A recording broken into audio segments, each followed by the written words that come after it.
Hello, this is the alley around the back of my place.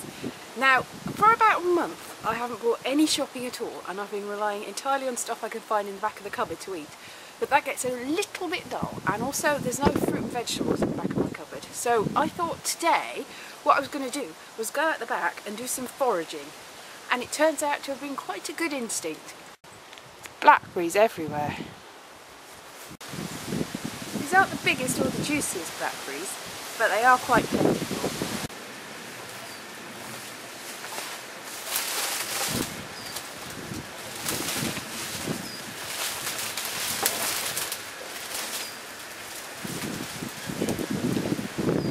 So I've got a few. I'm going to get a load more. I believe you can eat nettles, but maybe I'll leave that for another day. Not quite yet ready for that. There might be other things to forage and eat, but I know enough not to try that. It's hawthorn. You can actually eat this. We used to call it bread and butter tree when I was a kid. I think my mother told me you could eat it, so maybe she's wrong, but it doesn't taste anything like bread and butter. Blech. Still, apparently you can eat it, so I'm hopefully not going to die anyway. So now I'm scratched to pieces and I'm covered in juice, but I've got a lot of blackberries. It's not 2 whole containers worth, but I sort of ran out of blackberries. And also, I've got to leave a few for the birds. I'm going to freeze some. I'm going to keep some to eat fresh, but I am going to stew some too. I'm going to make a blackberry and apple crumble.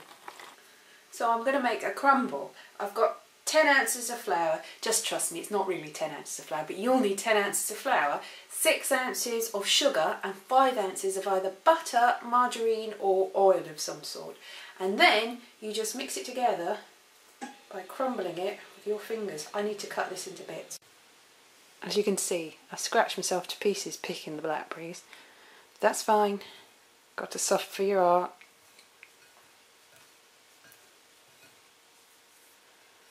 So, that's more or less how the crumble should look. So put the fruit mixture into an oven-proof dish. Use whatever you've got hanging around to flatten it out. Got a teaspoon because that's what was there. I'm trying to do the filming and this at the same time, not really planning ahead. So that's there, and then put as much as the topping.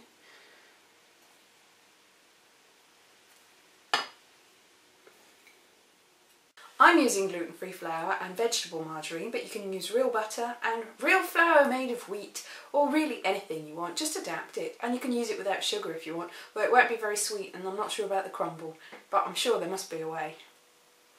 Can't think of one. So put that in an oven at 170 centigrade, which is 150, it's a fan oven. I think it's 325 Fahrenheit or gas Mark III, which isn't a terribly hot oven. So whatever your system is, adapt.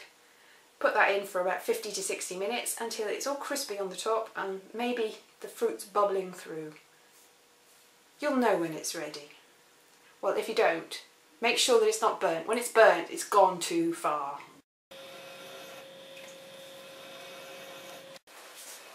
So that's my crumble, and I'm going to eat it now, which I think is probably the best thing to do. Bye!